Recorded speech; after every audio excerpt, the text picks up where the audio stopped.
नमस्कार दोस्तों, जय श्री राम। कैसे हैं आप सब। हमारे YouTube channel the nationalist media में आप सभी का स्वागत है। पिछले कुछ समय से बहुत ही अजीब अजीब फैसले न्यायाधीशों के द्वारा किए जा रहे हैं। फैसले कहें या ये कहें कि उनकी वैचारिक सोच जो है, जो बार बार एक कमेंट्स को लेकर, या ये कहें कि बार बार एक टिप्पणी को के रूप में बार बार लोगों के सामने आ रही है, वो बड़ी ही अजीब आ रही है। ऐसा इसलिए कह रही हूं क्योंकि बार बार ऐसा देखने को मिल रहा है कि कभी ना कभी कुछ ऐसे स्पेशल मैरिज एक्ट हैं जिनके तहत कोई भी लड़का लड़की, भले वो किसी भी मजहब, किसी भी धर्म, किसी भी पंथ से हो, वो आपस में शादी कर सकते हैं। लेकिन उन जैसी चीजों को लेकर बहुत ही अजीब तरीके की टिप्पणियां, बहुत ही अजीब तरीके के फैसले किए जा रहे हैं। हाल ही में मध्य प्रदेश के अंदर उनके हाई कोर्ट का एक जज है जिनके सामने ये मामला आया। मामला ये था कि एक जो लड़का था वो मुस्लिम है और जो लड़की है वो हिंदू है। दोनों अपना शादी करना चाहते हैं, लेकिन शादी करने के लिए उन दोनों का एक फैसला ये है कि वो दोनों के दोनों अपना धर्म बदलना नहीं चाहते। ना तो मुस्लिम लड़का कहता है कि मैं अपना जो मजहब है वो बदल कर धर्म में आऊंगा, यानी कि हिंदू धर्म में आऊंगा, ना ही लड़की कहती है कि मैं अपना हिंदू धर्म बदल के अपना एक मजहब को अपना लूंगी। दोनों ही अपनी बात पर अड़े हुए और चाहते हैं कि हमारी शादी जो है वो स्पेशल मैरिज एक्ट के अनुसार हो, जो कि हमारे देश में कानून तरीके से चलता भी है। लेकिन वहीं पर वो जज कहते हैं कि नहीं, ऐसा नहीं हो सकता। वो इस याचिका को खारिज कर देते हैं कि तुम्हारी शादी नहीं हो सकती इसके अनुसार।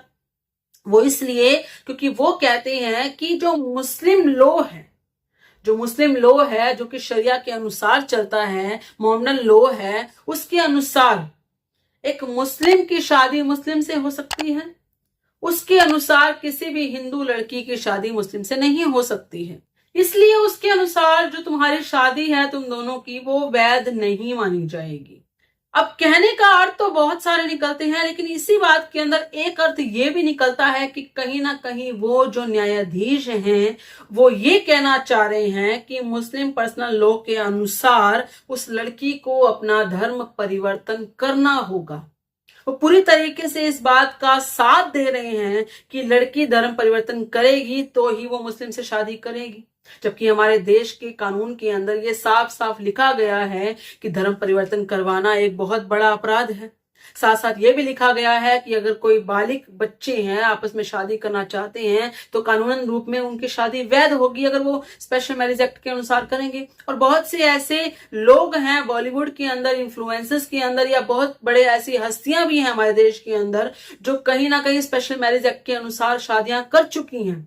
इसका मतलब यही है कि सीधा सीधा वो यही कहना चाहती हैं कि लड़की को पहले अपना धर्म परिवर्तन करना होगा और उसके बाद वो लड़के के साथ रह सकती है, क्योंकि मुस्लिम के अनुसार शादी वैध नहीं है।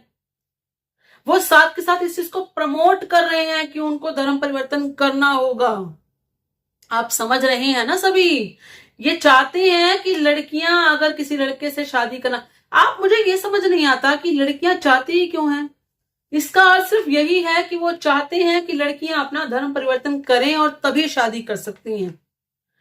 ये वही बात है जो बार बार मैं आप सबको बताती हूं। मैं कहती हूं कि लड़कियों को इस बात का ध्यान रखना होगा कि वो किससे प्रेम कर रही हैं, वो किससे अपना लाइफ पार्टनर चूज कर रही हैं, क्योंकि हम सभी जानते हैं कि पूरा के पूरा चक्रव्यूह धर्म परिवर्तन के लिए ही चलाया जा रहा है। इसीलिए हम कहते हैं कि लव जिहाद में फंसने वाली लड़कियां ये सोचती नहीं है कि उनका आगे का फ्यूचर क्या होगा। इसीलिए हम कहते हैं कि लड़कियां प्यार में पड़ जाती हैं, वो सोचती हैं कि हमने अपना जीवन साथी चूज कर लिया है, लेकिन वो नहीं सोचती हैं कि उनके जो धर्म है, उनका जो मजहब है, उन्हें अपनी किताब के अनुसार ही चलना है, उन्हें अपने लो अपने शरिया के अनुसार ही चलना है। वो आपके अनुसार नहीं चलेंगे, और यही चीज उस जज ने भी कह दी है। इसका अर्थ साफ साफ है कि लड़कियों को अपना धर्म परिवर्तन करना पड़ेगा, और वो लड़के जानबूझकर आप लोगों को टारगेट करते हैं। क्यों? क्या उनके जो कानून है, या फिर ये कहें कि उनके जो समाज है, वहां पर लड़कियां नहीं है, वहां पर खूबसूरत लड़कियां नहीं है, वहां पर उनके यहाँ पर शादियां नहीं होती हैं? बहुत होती हैं। उनके अनुसार उनको लड़कियां भी मिलती हैं। उनके तो बल्कि यहाँ पर ये नियति भी है कि उनके मामा, खालू, चाचा, चाचू जो भी होता है, वहां पर शादियां उनके परिवार में भी होती हैं। उन्हें सुंदर से सुंदर लड़कियां मिलती हैं, लेकिन जानबूझकर आपको टारगेट करना है। उनका पूरा की पूरा जो एक चक्रव्यूह उन्होंने रचाना है ना, वो आप लोगों के खिलाफ चलाना है। इसीलिए वो टारगेट करते हैं कि हिंदू लड़कियों से हम शादी करने की कोशिश करेंगे।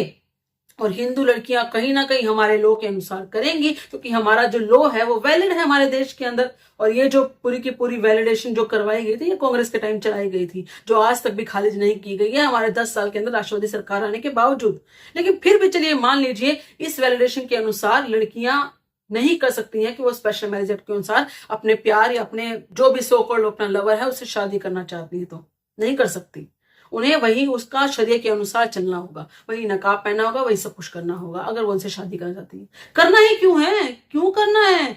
अपना धर्म अपनाइए, अपने हिसाब से अपने लड़के को चूज कीजिए, अपने ही धर्म के लड़के को चूज कीजिए। क्यों आप मुस्लिम्स की तरफ भागती हैं? क्यों आपको उनसे प्यार हो जाता है? समझ नहीं आता। वो प्यार करवाते हैं, आपको होता नहीं है। ये बात आप समझ नहीं पा रही हैं अभी भी। खैर, अब जब ये बात सामने आई तो उस वक्त उसके पेरेंट्स को भी बुलाया गया, लड़की के पेरेंट्स को। लड़की के पेरेंट्स कहते हैं कि हमने इस शादी को रोकने की बहुत कोशिश की, क्योंकि लड़का लड़की जो है वो कहीं ना कहीं एक दूसरे के साथ निकाह या कुछ भी समथिंग करवा चुकी हैं, या फिर लिव इन में रह रहे थे, ऐसा कुछ था। अब वो पेरेंट्स आते हैं, वो कहते हैं कि हमने अपनी लड़की को रोकने की बहुत कोशिश की, हमने उन्हें उसे रोकने की कोशिश की कि ये शादी मत करो, इस तरीके से मत जाओ, ये सही नहीं है। उन्होंने ये भी कहा कि हमारी बेटी हमारे ही घर से गहने चुरा कर भागी है, हमारे ही घर से सामान चुरा कर भागी है, क्योंकि उसको उससे शादी करनी है या उसे उसके साथ रहना है। क्या लड़कियों को इतनी भी बुद्धि नहीं है? क्या लड़कियों को इतना भी समझ नहीं आता कि जो तुम्हारे घर से तुम्हारा सामान चुरवा रहा है, जो कह रहा है कि अपने घर से सामान लेकर आओ, गहने पैसे जो भी मिले वो लेकर आओ, फिर मैं तुम्हारे साथ रहूंगा, तुम्हें इतनी भी बुद्धि नहीं है कि अगर वो सक्षम होता आपको खिलाने पिलाने में, आपके साथ प्यार करने में, तो वो आपको खाली हाथ आने को भी कहता? क्या आप लोगों को इतना समझ नहीं आता कि अपने परिवार से, आपको अपने परिवार से, आपको अपने परिवार के सामान से, हर चीज से वो दूर कर रहा है? पेरेंट्स से तो दूर किया ही किया कि वो कहीं ना कहीं आपको अपने मजा में ले जा रहा है, वो साथ के साथ आपको अपने परिवार से उनका जो सोना चांदी जो भी घर में पड़ा है वो सामान चुराने को भी कह रहा है। इतनी बुद्धि कहाँ चली जाती है लड़कियों में, ये मुझे समझ नहीं आता। फिलहाल उन दोनों की याचिका जो है वो खारिज कर दी गई है, और एक बात उन दोनों के दिमाग में तो बैठ गई होगी कि अगर इन दोनों ने साथ रहना है तो उस लड़की को अपना जो धर्म है वो परिवर्तित करना होगा। देखते हैं कि वो लड़की धर्म परिवर्तित करती है या फिर समझदारी से अपने ही धर्म के अनुसार अपने लड़के को पसंद करती है। आप सबका जो भी कहना हो इस बारे में कृपया करके अपने विचार कमेंट में जरूर बताइएगा। इस वीडियो को लाइक और शेयर जरूर कीजिएगा। धन्यवाद। जय श्री राम।